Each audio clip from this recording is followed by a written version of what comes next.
рӯзи забони давлатӣ ва рӯзи омӯзгорон ин санаҳои муборак дар ноҳияи восеъ аз муассисаи таҳсилоти миёнаи умумии рақами 12 оғоз ёфта дар дигар муассисаҳои таълимӣ таҷлил карда шуданд. Ба ин муносибат дар қасри фарҳанги ноҳия як қатор чорабиниҳои маърифатӣ фарҳангӣ дар сатҳи баланди омодагиҳо ҳам баргузор гардиданд. ҳамоиши идонаи тантанавӣ бо иштироки омӯзгорон, роҳбарони мақомотҳои ҳифзи ҳуқуқ, собиқадорони меҳнат дар қасри фарҳанги ноҳияи восеъ доир гардид.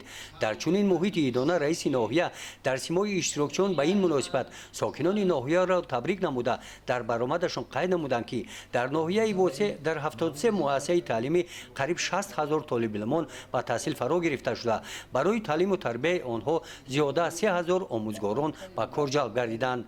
ва дар солҳои соҳибистиқлолии Тоҷикистон барои хонандагон дар муассисаҳои таълимӣ шароитҳои мусоиди таълим фароҳам оварда шуданд.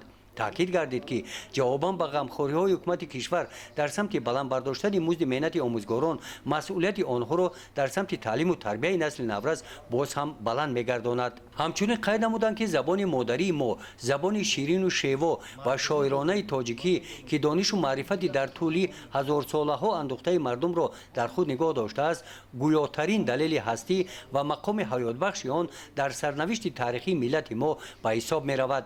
забони тоҷикӣ дар шумули қадимтарин забонҳои хуросону мовораҳунар меросбари забонҳои бостонии ориёист. имрӯз аҳли олам моро бо номи тоҷикон, давлатамонро бо номи Тоҷикистон ва забонамонро бо номи забони тоҷикӣ мешиносанду эътироф мекунанд. дар ин чорабинӣ дар қисмати мукофотсупориҳо бахшида ба рӯзи забони давлатии ҷумҳурии Тоҷикистон ва рӯзи омӯзгорон ба якчанд нафар омӯзгорон ва нафарони касбу кори гуногун аз номи мақомоти иҷроияи ҳокимияти давлатии ноҳия сипосномаҳо тақдим карда шуданд. чорабиниҳо бо барномаҳои рангини консертӣ ҷамъбаст карда шуданд.